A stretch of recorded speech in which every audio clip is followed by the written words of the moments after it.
Hello, microbiologist. I'm going to demonstrate tomorrow's lab. It's lab 2-1, Ubiquity of Microorganisms, and this is to acclimate you with working with petri dishes and agar. So I have 8 plates.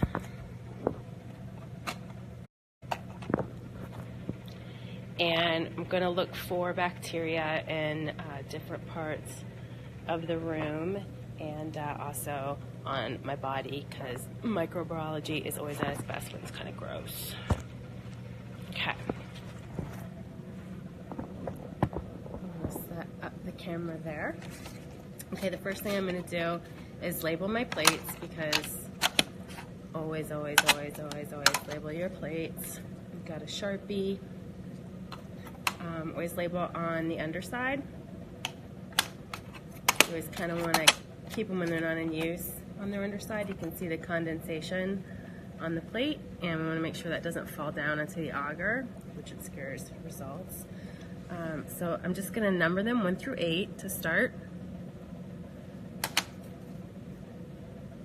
2, 3, 4, 5, 6, 7, 8, and that plus your notes should be enough to keep them straight.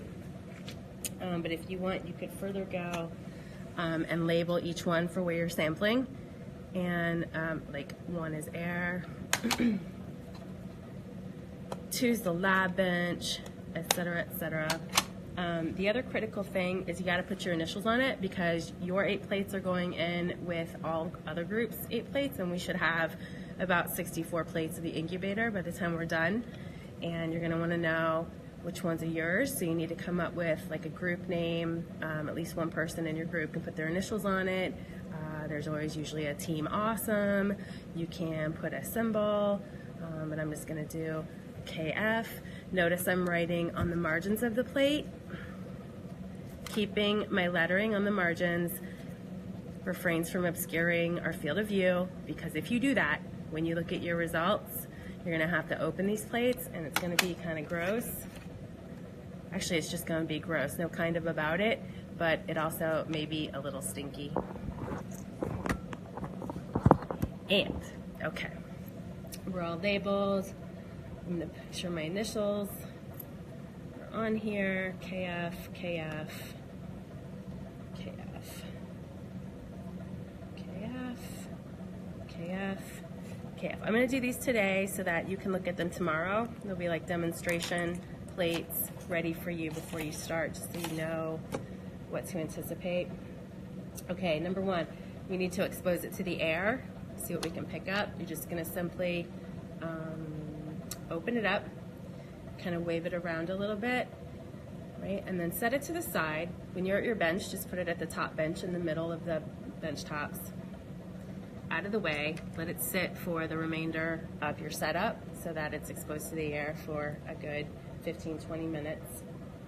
Okay, for plate number 2 and number 3, you have sterile swabs at your disposal. Just going to take your swab, open it up. Don't let it sit in the air too long. And I'm just sampling right around the bench. Okay. Note where you sample, because you're going to sample this exact spot for plate number 3 next. And then when you're ready, you're just going to swap. Okay. Lid back on. Put that to the side, upside down. Okay. And when you're done with your swabs, you can toss them in the regular trash. No need to put them in the biohazmat box. Okay, plate number 3, sampling the exact same place so that it's a comparison between plate 2 and 3, incubated at different temperatures. Did you catch that? Plate 2 and 3, you're sampling the exact same thing, but you're going to treat the plates differently by incubating them at different temperatures. It's really critical you get an identical swab between the 2 of them. And again, I'm just going to swab my plate, zigzagging motions back and forth, edge to edge. Plate top on, the sword upside down, over to the side. Okay. Plate number 4, which Remember, I have a cold, so nobody should be opening this plate. I'm just gonna open it. I'm gonna cough into it. It's probably gonna be a good one. Over to the side, and we're done. Now somebody needs to do plate number 5 without gloves. So I'm gonna take this glove off, and I'm gonna sample plate number 5. I'm just gonna take all 5 fingertips, nice and unwashed, and I'm gonna place them on top of my agar, like this, maybe even smear them around a little bit. That's done. Whoever does that needs to go and wash their hands. I'm gonna just not use my hand for the remainder of this. Okay, number 6 is the scalp. So for this one, you're just gonna kind of like, you don't actually have to rub it on your scalp, you can kind of like rub over it. If you see any dander coming off, that's awesome. Just kind of aim it for the plate. You can rub it on your head if you really want to, but then you're gonna have like agar moisture on your head, so it's probably not what most people want to do. Okay. Number 7 and number 8, we're gonna do nothing to. We're not gonna open it, expose it to the air. We're gonna keep it covered, right? And then you're done. Now the only difference is how they get incubated. I know my hair looks awesome right now, don't be jealous. Number 3, 4, 5, 6, and 7. 3 through 7 are going into the incubator.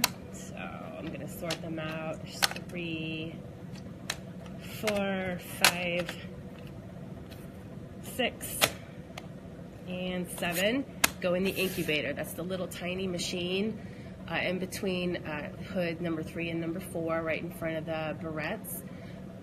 It's already set to be between 35 37 degrees Celsius, because that mimics body temperature.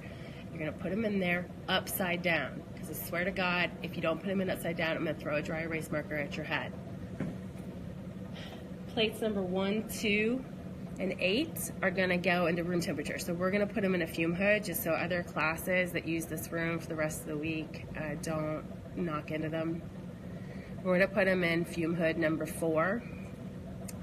So remember, my plate 1's been sitting, exposing itself to the air, so I'm just going to put the lid on that, and then, oh my God, I'm going to turn it upside down, stack those, and they're going to go into the fume hood.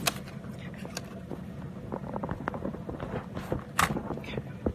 So come with me.